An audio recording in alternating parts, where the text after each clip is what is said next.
Hey guys, it's Heather at Homeschool Culture, and today I'm going to do a video on my experience working with Scottish Rite, getting my son evaluated in different areas for some concerns that we had with his learning. And so I'm going to go ahead and jump right in. First, I'm going to discuss kind of the experience. So if you do live in Texas, what to expect. If you don't live in Texas, I'm going to assume the process is still similar. The timeframes and stuff might be different. But I'm going to assume the process is going to be similar for the evaluation. Just know this too before I get started. You can always, going through Scottish Rite would be more like going through a private institution or through a private company. And through your school district, so wherever you live, that local school district, you should be able to get free evaluation even if you homeschool. Also, if you are going through a private institution of some sort, just know that it could cost money. Here in Texas, Scottish Rite does not. I'm pretty sure they do service all of Texas. So of course it's in Dallas. So if you're living, like we had to drive 2 hours to get there. So that's just something to think about. Also, there might be something similar in your area, which has like a dyslexia center that does free evaluations. What's nice about the Scottish Rite, just so you know, first off, if you're not in that Texas, please don't click off because again, I still think this information will be helpful. Whether you go through a school district or through a private institution for the evaluation. But I'm just going as a parent, a homeschool parent, what to expect. But just real quick, if you are in Texas, and let's say you live within driving distance of Scottish Rite and your child is evaluated and it is determined that they do have dyslexia, then they do actually have a dyslexia school that is, I believe it's 4 days a week, so like maybe an hour or 2 hours a day. They're in certain time frames, have to be, I'm pretty sure, evaluated through them to be accepted. But that is just something to think about just to get that extra help if you think you need it. Okay, so I'm gonna go ahead and jump in. So and this might be a longer video just because I'm gonna go over the experience of getting the evaluation done, like all the pre-stuff, going there, and then the actual meeting with them to talk about it. And then I'm gonna talk about just some of the things that I have decided that I'm gonna try to incorporate next year to help on some of the different various areas where he does have a learning disability. I'm not gonna go necessarily into his actual evaluation per se, but I am gonna give just some information on things that they recommended.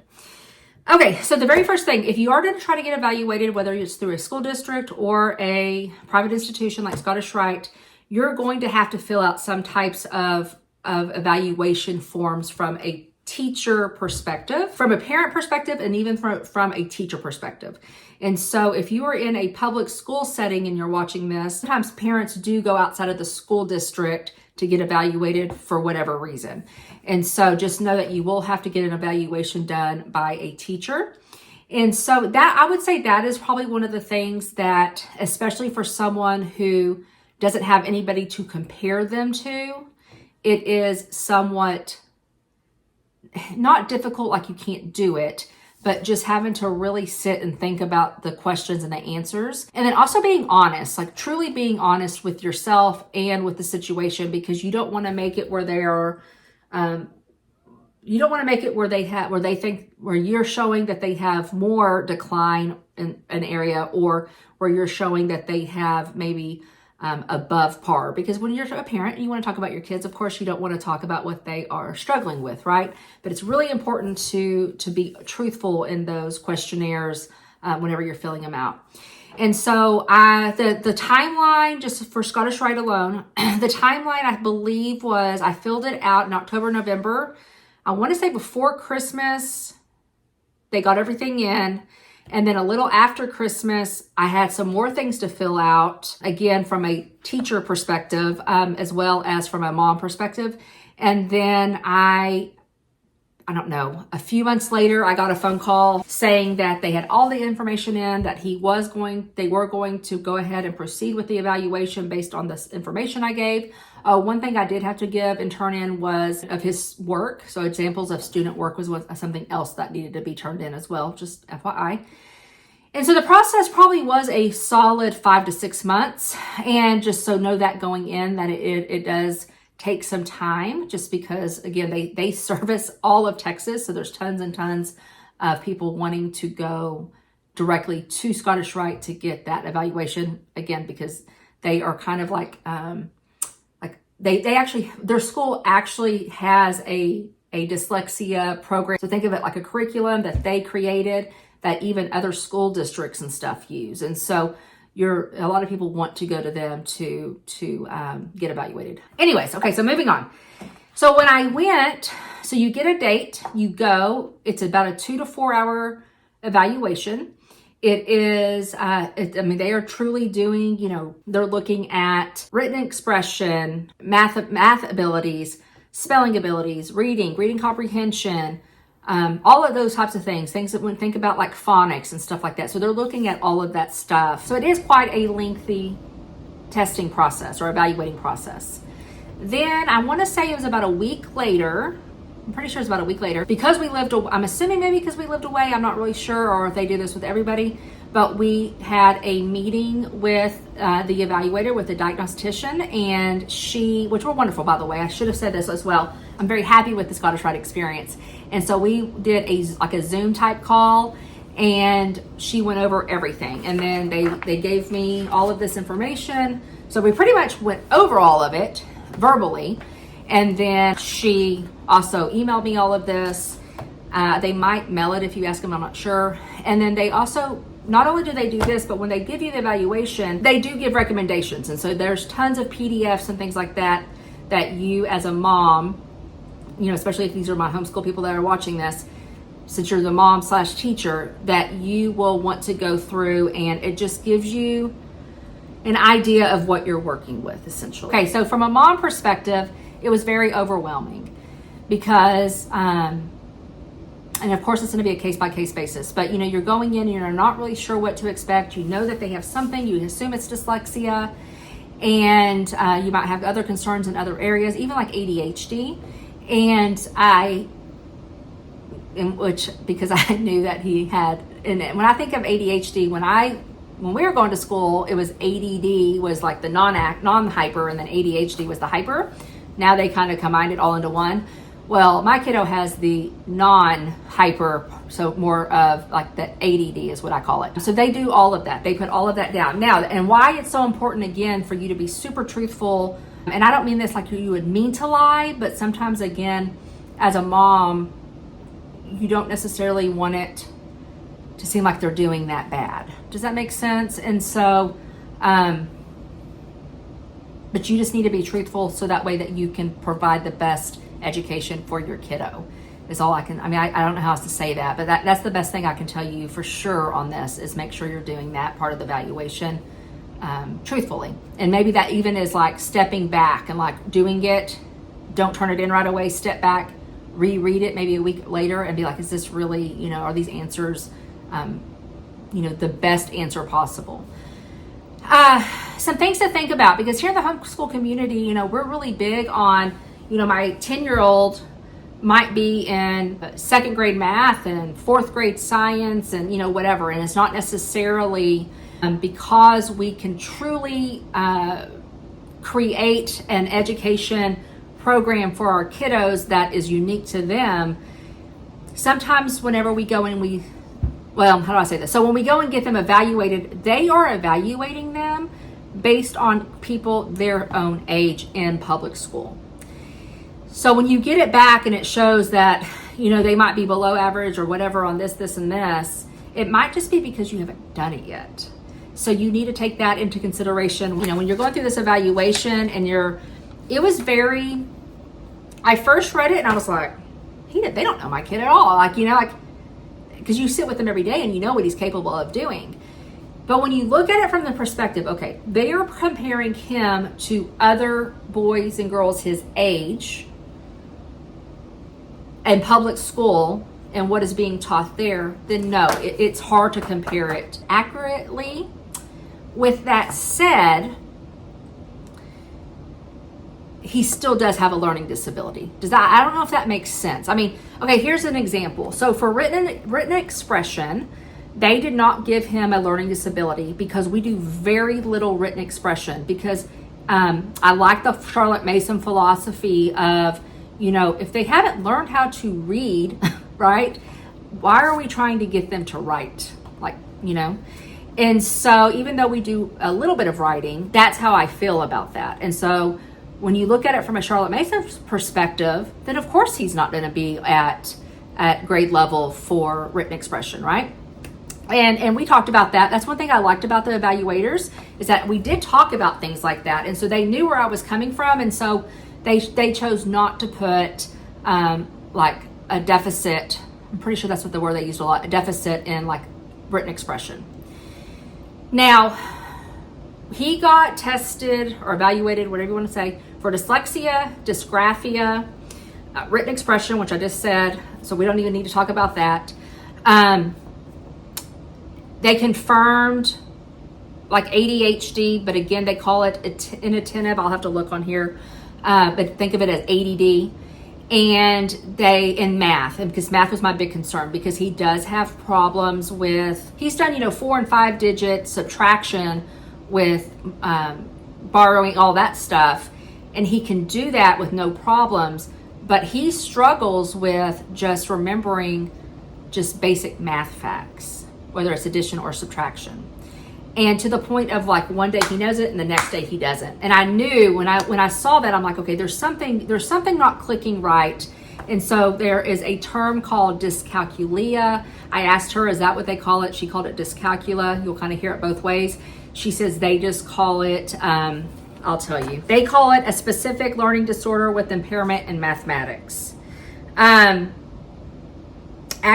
specific, and then they even tell you within what area. Like his is specific to accurate calculation and math reasoning. Well, he hasn't had a lot of that, because what a lot of us homeschool parents do is we tend to, oh my gosh, they can't do their math facts, so we like put it on pause and don't go forward. And honestly, I think I've told you all this on another video.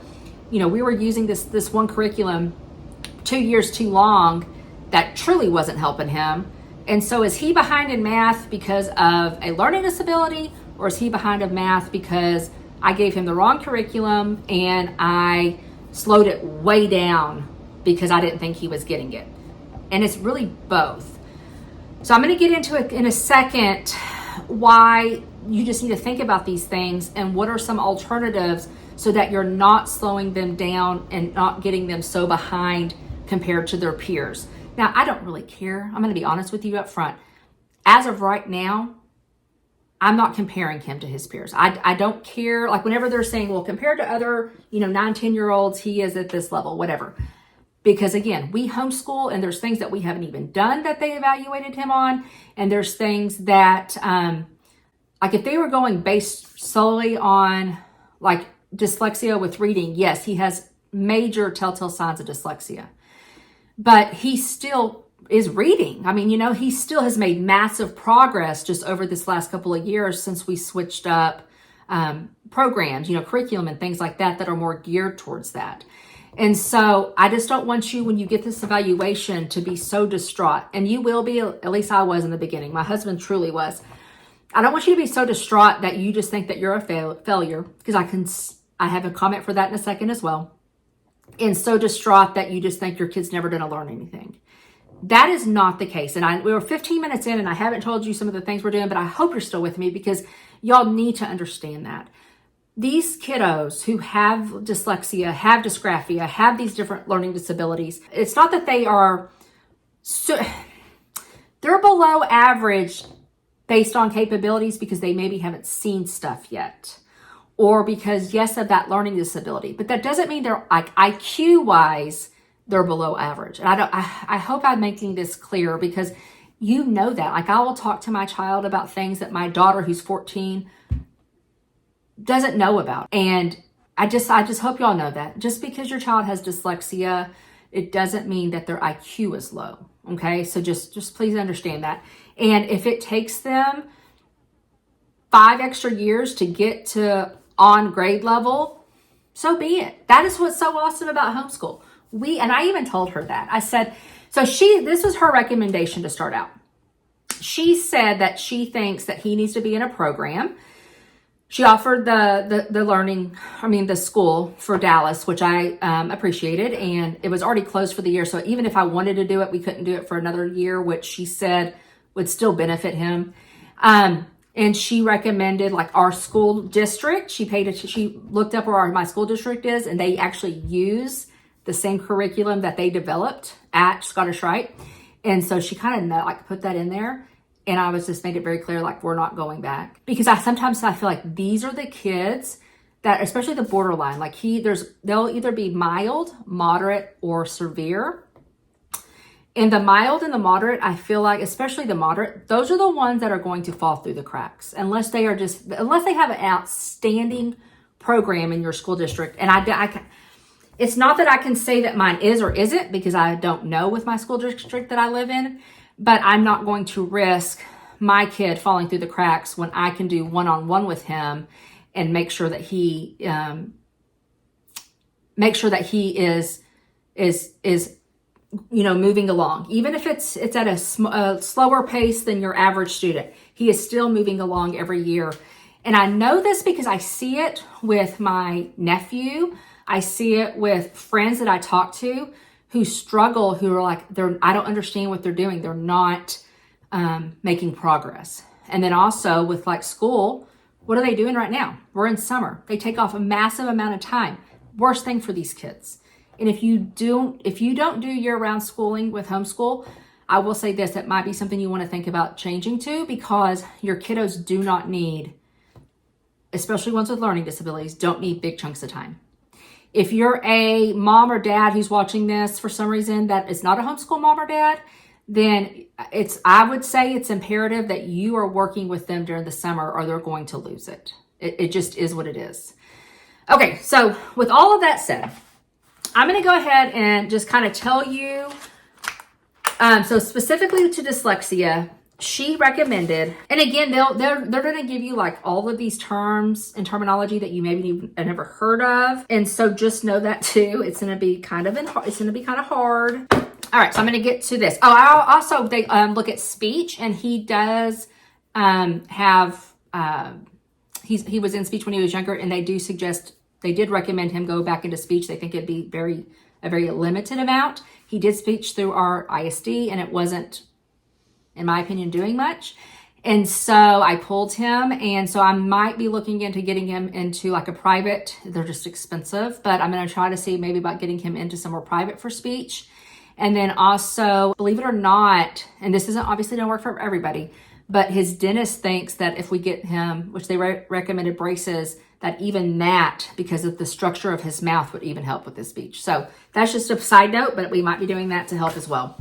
Okay, so they gave me a whole bunch of recommendations. I'm going to go over this as much as I can without making this too long. So dyslexia, first off, they give us, like I told you, they will give you PDFs of like these books. When I call them books, they're like 20 pages, but some of them just kind of break it down. Like I said, they did say, going back to the school district and working with a program that is a known program for dyslexia. When I say program, curriculum that is known for dyslexia is very, very imperative. Now, we already do that, and they actually have that as one of the things listed. So we use All About Reading, which is a phonics program. If your child, let's say your child's in 3rd grade, you're pulling him home from public school, and you think that they don't know how to read, Heather. They don't know how to read. Where do I start? I would start right there with All About Reading. I would get them tested. Maybe they already are tested through the school district, which is great. They probably don't need further testing unless you think there's something else that maybe they missed. But I would get them tested through the school district. If not, I would get them in All About Reading. That is, for me, it is what works. I can't give you recommendations on others because I haven't done them. But it is, I'm telling you, we've done it for 3 years now. Because again, we year-round school, so we just kind of overlap. So as soon as we get done with one, even if it's mid-year, we jump right into the next. And we're on the 4th. There's 4 books or 4 levels, and we're on the 4th level. I guess there's 5 because there's like a pre-level. Another thing that I did that I think really helped me as the educator was there is a lady called Jada A here on YouTube, and I don't know if she taught elementary or kindergarten or not. But she really goes into like phonological awareness. And like, I remember when I learned my sounds growing up, they definitely weren't the way we learn sounds now. And the way we learn sounds now are, to me, the correct way to do it, because you're really isolating the sounds. And so she suggested something called alpha phonics. So it's a little red book. And I went through that. I think me going through that with him not only helped him, but it helped me really hone in on some sounds. And then once I kind of got to a point where I was like, okay, I feel like I need something else, is when I jumped over to All About Reading. And so you might not even need the alphaphonics, but if they're kind of like on the cusp of, they know their letters and they know some sounds of their letters, like those basic sounds, then alphaphonics might just be a place to start. Because like what we did was, it's putting the A and the B, the A and the C, the A and the F, the A and the G, like all the way down the alphabet. If I had a sheet, I would show you. But again, Jada A, I think is, if I can remember, I'll link it down below. The specific video that I like watched and rewatched. I'll put it down below because she is fantastic. And I feel like that was the starting point of helping me help my child. So besides all of these different like little books and PDF books and stuff that they give us, they also give you a Bookshare account. And Bookshare is just like an online where it reads it to you out loud. And so again, I'm going to go through recommendations and then you'll kind of see how Bookshare works with that. It does talk about that my child needed to receive structured literacy instruction designed with children with dyslexia. And so again, that would include All About Reading. And she did say that. She said a lot of these recommendations, especially curriculum wise, we already are doing. And so, and that is why, so she doesn't see where he was 2 years ago in the progress that he's made. That's one thing that when they evaluate, they might not see. And again, just remember, they're evaluating compared to other age, whatever your age is, in public school. So you're going to have to remember that. Like it talks about, like someone like him should not be in a group more than 5 or 6 students with instructions 4 to 5 days a week for 45 or 60 minutes a day per session. I'm not sure he would get that if he was in public school. I know my nephew who needs it is not getting that in public school. I'm pretty sure he's considered on the severe, he might be moderate, or he might be severe, I don't know. But I know he's not getting it at. And they actually went through, remember these, and he's in public school, but she actually went through this as well through Scottish Rite almost the same time, and it was just coincidence because we didn't even talk about it. And even the lady at Scottish Rite was like, he needs to be in a small group setting and he's not getting that. So just something to think about. Obviously with dyslexia, phonological awareness is a big deal. Working with the Fry sight words. So like those are like the words that are very common. And they start out, I want to say they either start out at pre-K or K. What I did was I printed out all the list, and then I had like 2, 3, 4 of these little things right here. They're just these ruled index cards, and I would write the name and we would just, flip and flip, and it was just rote memorization. And this right here, why I like it is because some of the words later on you'll actually realize can be sound out, but because sometimes they'll say, well, sight words can't be sound out, and that's not necessarily true. But it's so long before they learn that rule within like a reading program. And they're very common words. So they're words that they want to know. And in my opinion, it helps them. So when they have 50, 100, 150 words that they can, spat off like fluency wise, that just boosts their like esteem. And these kids need that. They need you to boost their esteem somehow. So when you start going over these types of words in the beginning, it's going to help them a year, 2 years later down the road, if not immediately. So that is very important to go over those things. Extra practice with automatic recognition of common word patterns. See, a lot of this stuff is already built into the All About Reading. And so that's why going with a program like that is going to be so beneficial. Building awareness of word meaning and differences of homophones, like there and there and there. And that's one thing that we've touched on a little bit, but like whenever I was going through his evaluation, he does struggle with. Promoting speed and word recognition using rapid word recognition charts with irregular words. That's something that not really sure. I need to like research. And I will say that as I go through here, there's gonna be some things. Again, I am not an expert in all this. This is, I've gone over it. I've picked out some things that I think might help, but there's so much. There is so much. It can be overwhelming. And so that's another thing. As I initiate some of these things, I'm going to be initiating these things in small bits, little bit at a time, because I don't want to overwhelm him, and I definitely don't need to be overwhelmed where it causes me to be cranky or just not doing it right or whatever, and I don't want to overwhelm him as well. And so when I say like a little bit at a time, like, initiate 1 or 2 things a week, so over like a 6 weeks period, maybe you're initiating all of it, something like that. Okay, and then like right here, the last thing is teaching specific spelling rules. And again, if you do all about reading, I didn't bring this up yet, I apologize, all about spelling, both of those, I love them because they teach based on phonetic rules, which somebody who is dyslexic, I was like, whoa, I wish someone taught me that when I was growing up, because it is amazing. And like sometimes, like when I will talk to my kiddo about it, he brings up the rule. Now, do I do it this way because of this rule? And so he is learning that way, but it is helping him tremendously. Okay, they did suggest private therapy from a certified academic language therapist. And they gave me some places, like there's a place in McKinney called Multisensory Reading Center from McKinney. Again, I'm not going that route yet. I just don't think that it is needed at this time. And plus, I do live so far away from these other places because we live in the country. If he was more severe dyslexia, then I might go with it. And if I hadn't seen the progress that I have seen in the last 2 years, then I might go with it.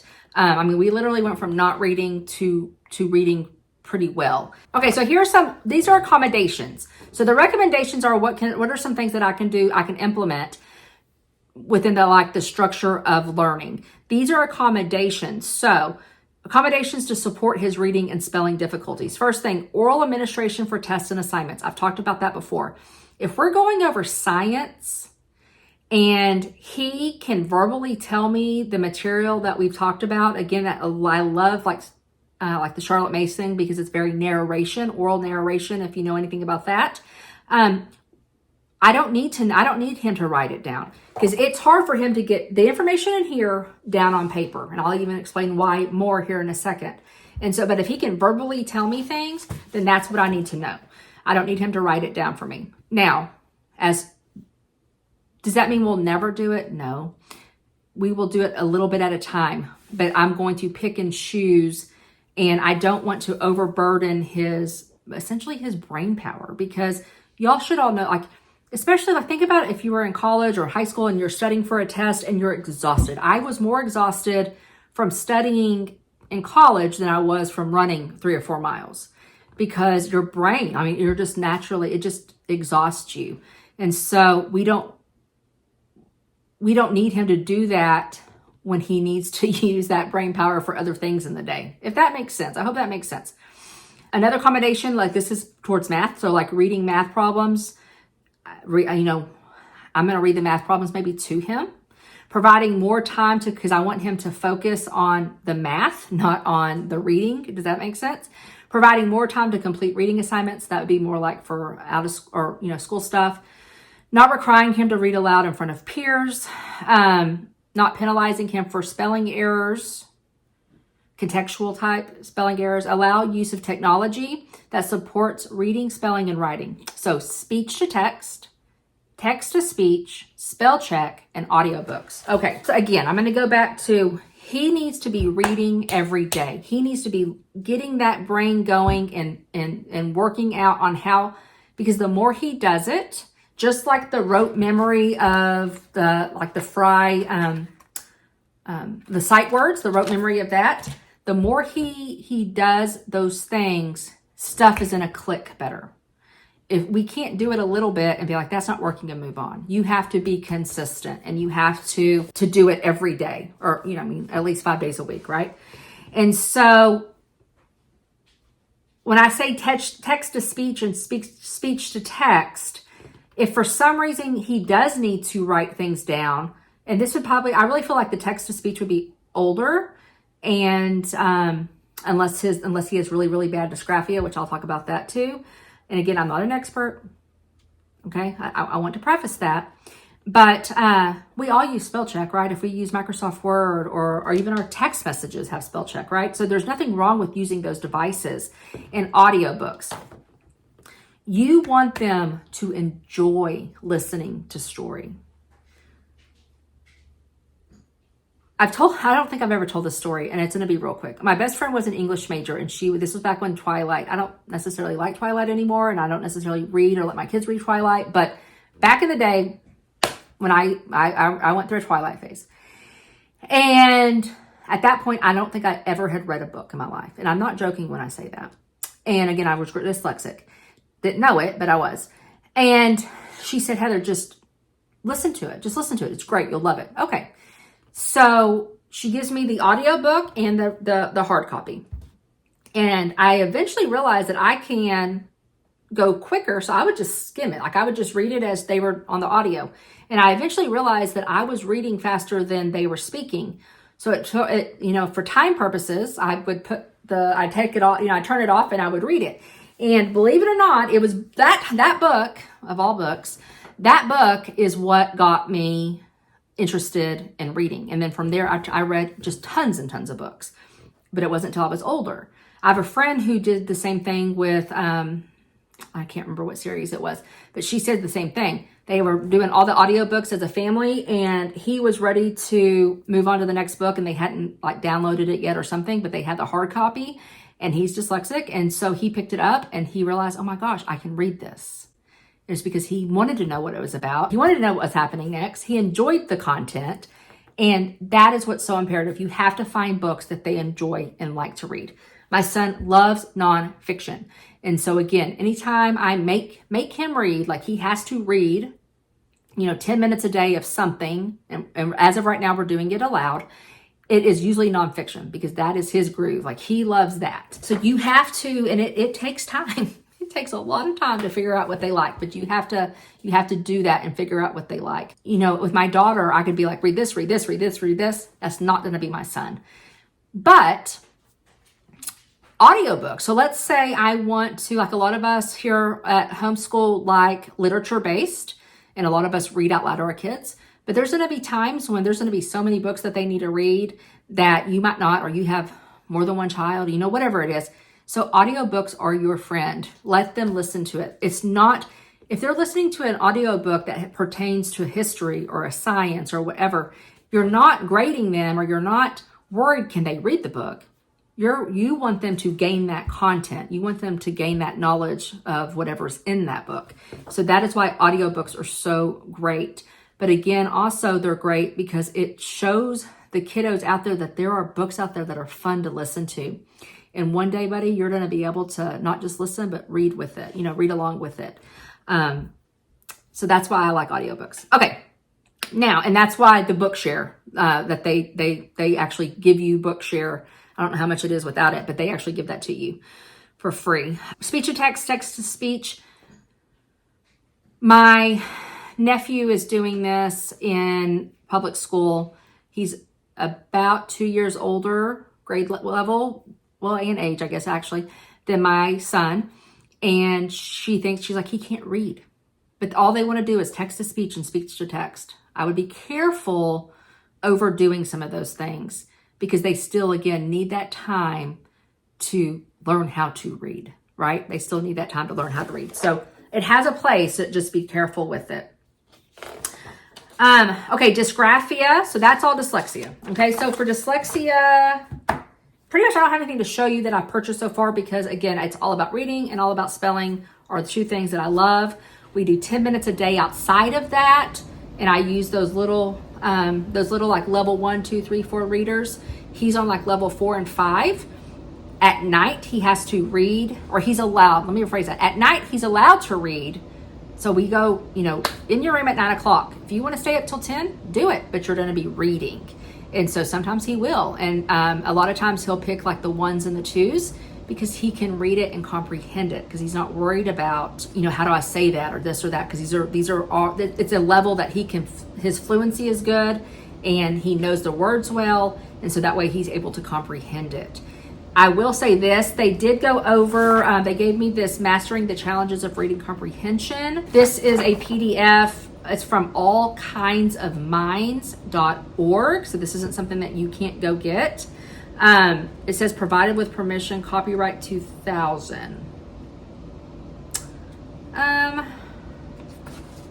You might want to go on and just see if that's something that's downloadable. I don't want to put it out there like PDF wise and it not be something I'm supposed to share just for, you know, content purposes. I don't want to do something I'm not supposed to illegally for legal purposes. But again, if you want to go look at it, reading comprehension is a big thing. I will tell you this much. That's another reason for audiobooks. This is what he does. He'll read the book, right? Like if we're doing something with All About Reading, he'll read, he'll get done. Okay, now you read it to me because I don't know what I just read. He is so focused on how to pronounce the words. You know, he's so trying to just figure out how to pronounce the different parts of the word that he is not paying attention to what he's reading, right? And so there's no way for him to comprehend. So again, that is why either you reading aloud to them or audiobooks are really, really good. Okay, dysgraphia, I might have to split this up into like a part 1, a part 2. All right, so I'm gonna go ahead and stop the video here. I'm gonna go into a part 2, which is gonna cover dysgraphia, ADHD specific to ADD, and some things for math that they've given me. And yes, and so if you want to see that, then just go ahead and click on over to the next video. I will probably put them on back to back just so we'll have a part 1 and a part 2.